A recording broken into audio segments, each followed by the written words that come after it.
नमस्कार प्यारे बच्चों, आज हम करेंगे आपकी 12वीं की हिंदी पाठ्य पुस्तक वितान से पाठ 1 सिल्वर वेडिंग, जिसके लेखक हैं मनोहर श्याम जोशी। तो पाठ शुरू करने से पहले आइए एक बार जान लेते हैं मनोहर श्याम जोशी जी का संक्षिप्त परिचय। लेखक मनोहर श्याम जोशी जी का जन्म सन 1935 में कुमाऊं में हुआ। इन्होंने दिनमान पत्रिका में सहायक संपादक और साप्ताहिक हिंदुस्तान में संपादक के रूप में कार्य किया। सन 1984 में भारतीय दूरदर्शन के प्रथम धारावाहिक हम लोग के लिए कथा पटकथा लेखन शुरू किया। ये हिंदी के प्रसिद्ध पत्रकार और टेलीविजन के धारावाहिक लेखक थे। लेखन के क्षेत्र में कयाप रचना के लिए इन्हें सन 2005 में साहित्य अकादमी पुरस्कार से सम्मानित किया गया। सन 2006 में इनका निधन दिल्ली में हो गया। तो इस पाठ में जो कहानी है सिल्वर वेडिंग, इसमें लेखक क्या कहना चाहते हैं? तो यह एक लंबी कहानी है और यह लेखक की अन्य रचनाओं से कुछ अलग दिखाई देती है। आधुनिकता की ओर बढ़ता हमारा समाज एक ओर तो कई नई उपलब्धियों को समेटे हुए है, तो दूसरी ओर मनुष्य को मनुष्य बनाए रखने वाले मूल्य कहीं घिसते चले गए हैं। जो हुआ होगा और समहाउ इम्प्रॉपर, ये दो जो जुमले हैं इस कहानी के बीज वाक्य हैं। तो कहानी में कई जगह जो हुआ होगा और समहाउ इम्प्रॉपर, ये दो बातें बार बार आती हैं, तो इसे कहानी का बीज वाक्य बताया गया। जो हुआ होगा, इसमें यथा स्थितिवाद यानी कि ज्यों का त्यों स्वीकार कर लेने का भाव है, और समहाउ इम्प्रॉपर में एक अनिर्णय की स्थिति भी है। ये दोनों ही भाव इस कहानी के मुख्य चरित्र यशोधर बाबू के भीतर के द्वंद्व हैं। वे इन परिस्थितियों का जिम्मेदार भी किसी व्यक्ति को नहीं मानते, वे अनिर्णय की स्थिति में रहते हैं। तो इस तरह से इस कहानी में यशोधर बाबू के द्वंद्व को दर्शाया गया है। तो आइए शुरू करते हैं पाठ सिल्वर वेडिंग का सार। तो यशोधर बाबू की कहानी है ये, और ऑफिस में उनका दिन कैसे बीतता है। दफ्तर में सेक्शन अफसर यशोधर पंत यानी कि वाई.डी. पंत ने जब आखिरी फाइल का काम पूरा किया तो दफ्तर की घड़ी में 5:25 हुए थे। वे अपनी घड़ी सुबह शाम रेडियो समाचारों से मिलाते हैं, इसलिए वे दफ्तर की घड़ी को ही सुस्त बताते हैं। इसके कारण उनके अधीनस्थ को भी 5 बजे के बाद रुकना पड़ता है। अधीनस्थ यानी जो उनके अंडर काम करते हैं, वे भी 5 बजे तक उनके कारण रुकते हैं।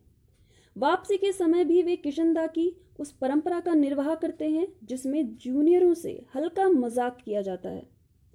तो दफ्तर में नए असिस्टेंट चड्ढा की चौड़ी मोहरी वाली पतलून और ऊंची एड़ी वाले जूते पंत जी को समहाउ इम्प्रॉपर मालूम होते हैं।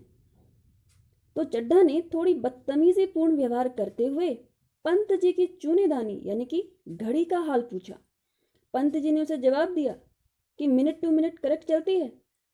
फिर चड्ढा ने पंत जी की कलाई थाम ली और कहा कि बाबा आदम के जमाने की है, बड़े बाबू है तो अब तो डिजिटल जापानी घड़ी ले लो, सस्ती मिल जाती है। पंत जी उसे बताते हैं कि यह घड़ी उन्हें शादी में मिली थी, यह घड़ी भी उनकी तरह ही पुरानी हो गई है, पर यह अभी भी सही समय बता रही है।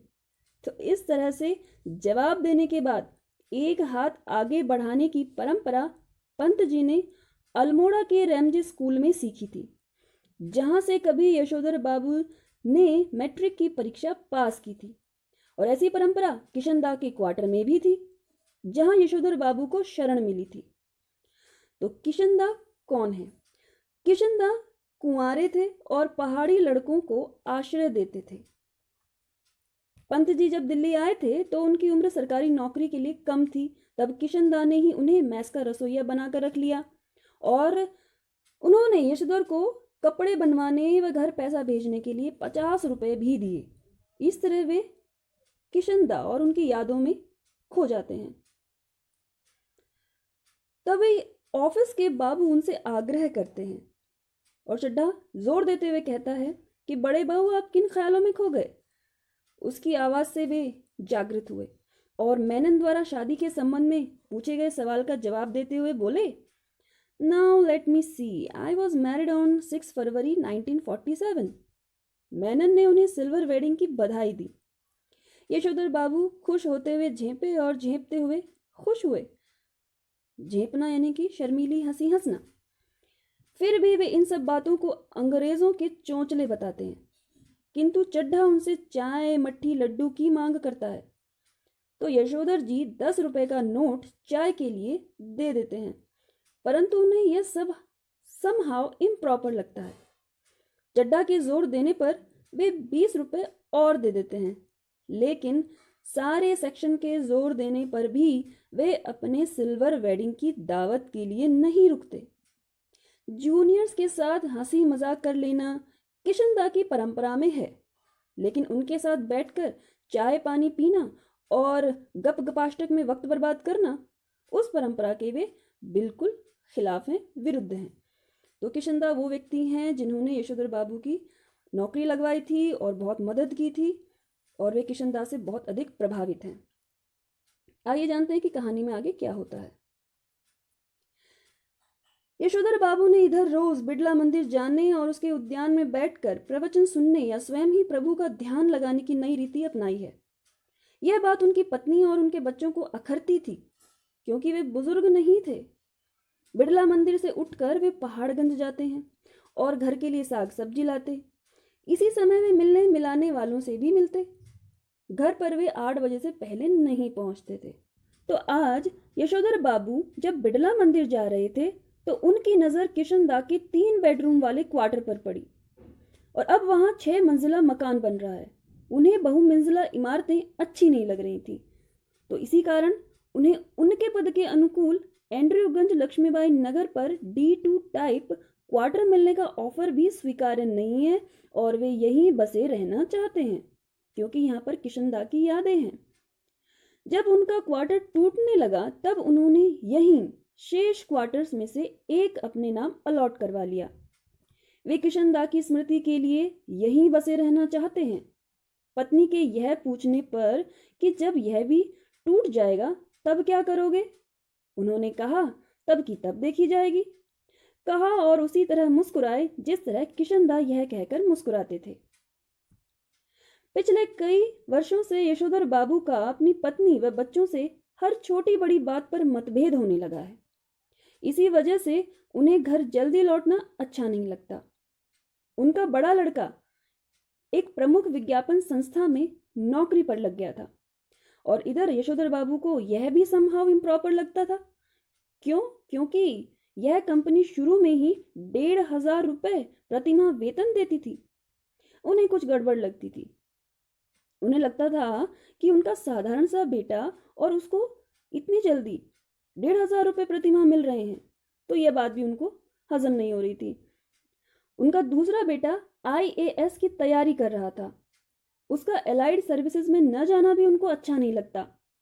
उनका तीसरा बेटा स्कॉलरशिप लेकर अमेरिका चला गया, और उनकी एकमात्र बेटी शादी से इनकार करती है। साथ ही वह डॉक्टरी की उच्चतम शिक्षा के लिए अमेरिका जाने की धमकी भी देती है। वे अपने बच्चों की तरक्की से खुश हैं, परंतु उनके साथ सामंजस्य यानी कि तालमेल नहीं बैठा पाते। वे यह भी अनुभव करते हैं कि वह खुशहाली भी किस काम की जो अपनों में परायापन पैदा कर दे। और अब यशोधर बाबू किशनदा को याद करते हैं और सोचते हैं कि किशनदा का बुढ़ापा कभी सुखी नहीं रहा। उनके तमाम साथियों ने मकान ले लिए। रिटायरमेंट के 6 महीने बाद जब उसे क्वार्टर खाली करना पड़ा, यानी कि किशनदा को जब क्वार्टर खाली करना पड़ा, तब हद हो गई। उनके द्वारा उपकृत इतने सारे लोगों में से एक ने भी उन्हें अपने यहाँ रखने की पेशकश नहीं की। स्वयं यशोधर बाबू भी यह पेशकश नहीं कर पाए क्योंकि वे शादीशुदा थे। अपने बच्चों द्वारा गरीब रिश्तेदारों की उपेक्षा भी उन्हें समहाउ जचती नहीं। एनीवे, जनरेशनों में गैप तो होता ही है, सुना, ऐसा कहकर स्वयं को दिलासा देते हैं पिता यशोधर बाबू। और उनकी पत्नी के साथ उनके कैसे संबंध हैं? तो यशोधर बाबू की पत्नी संस्कारों से तो आधुनिक नहीं है, परंतु बच्चों के दबाव में वे मॉडर्न जरूर बन गई हैं। शादी के समय भी उसे संयुक्त परिवार का दबाव झेलना पड़ा था। संयुक्त परिवार में पीछे ही पीछे बहुओं में गजब के तनाव थे, लेकिन ताऊ जी के डर से कोई कुछ नहीं कह पाता था। यशोधर जी की पत्नी को शिकायत है कि संयुक्त परिवार वाले दौर में पति ने उनका कभी पक्ष नहीं लिया। उनका यह भी कहना है कि मुझे आचार व्यवहार के ऐसे बंधनों में रखा मानो मैं जवान औरत नहीं बुढ़िया थी। बच्चे अपनी माँ से सहानुभूति व्यक्त करते हैं और वह भी बच्चों का ही पक्ष लेती है तथा खुद भी अपनी सहूलियत के हिसाब से यशोधर की बातें मानने की बात करती है। यशोधर उसे शानियल बुढ़िया, चटाई का लहंगा या बूढ़ी मुंह मुहा से लोग करे तमाशे ऐसी बातें कहकर उसके विद्रोह का मजाक उड़ाते हैं, परंतु वे खुद ही तमाशा बनकर रह गए हैं। किशनदा के क्वार्टर के सामने खड़े होकर वे सोचते हैं कि किशनदा की तरह वे भी शादी न करके पूरा जीवन समाज को समर्पित कर देते तो अच्छा होता। किशनदा कुछ साल राजेंद्र नगर में किराए का क्वार्टर लेकर रहे और फिर अपने गांव लौट गए, जहां साल भर बाद उनकी मृत्यु हो गई। उन्हें कोई बीमारी भी नहीं हुई थी, बस रिटायर होने के बाद मुरझाता और सूखता ही चला गया।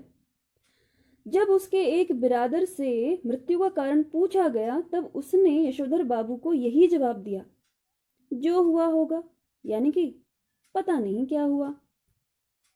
तो जिन लोगों के बाल बच्चे नहीं होते, घर परिवार नहीं होता, उनकी रिटायर होने के बाद जो हुआ होगा से भी मौत हो जाती है। ये बात जानते हैं यशोधर जी, तो बच्चों का होना भी जरूरी है। यह सही है कि यशोधर जी के बच्चे मनमानी कर रहे हैं और ऐसा संकेत दे रहे हैं कि उनके कारण यशोधर जी को बुढ़ापे में कोई खास सुख मिलने वाला नहीं। लेकिन यशोधर जी अपने मर्यादा पुरुष किशनदा की यह बात याद रखते थे कि जिम्मेदारी पड़ने पर हर व्यक्ति समझदार हो जाता है। वे मन ही मन यह स्वीकार करते थे कि दुनियादारी में उनके बीवी बच्चे अधिक सुलझे हुए हैं। बच्चों में कुछ बातें उनको सही लगती हैं, जैसे डीडीए फ्लैट के लिए पैसा न भरने को वे मन ही मन अपनी भूल मानते हैं। किंतु समहाउ यशोधर बाबू को किशनदा की यह उक्ति भी जचती है कि मूर्ख लोग मकान बनाते हैं और सयाने उनमें रहते हैं। जब तक सरकारी नौकरी तब तक सरकारी क्वार्टर और रिटायर होने पर गांव का पुश्तैनी घर। लेकिन गांव का पुश्तैनी घर टूट फूट चुका है और उस पर इतने लोगों का हक है कि वहां जाकर बसना, मरम्मत की जिम्मेदारी ओढ़ना और बेकार के झगड़े मोल लेना होगा। इस बात को यशोधर जी अच्छी तरह समझते हैं। बच्चे बहस में जब यही तर्क दोहराते हैं तब उनसे कोई जवाब देते नहीं बनता। उन्होंने हमेशा यही कल्पना की थी और आज भी करते हैं कि उनका कोई लड़का रिटायर होने से पहले सरकारी नौकरी में आ जाएगा और क्वार्टर उनके परिवार के पास बना रह सकेगा। ऐसा न होने पर क्या होगा, इसका जवाब उनके पास नहीं होता।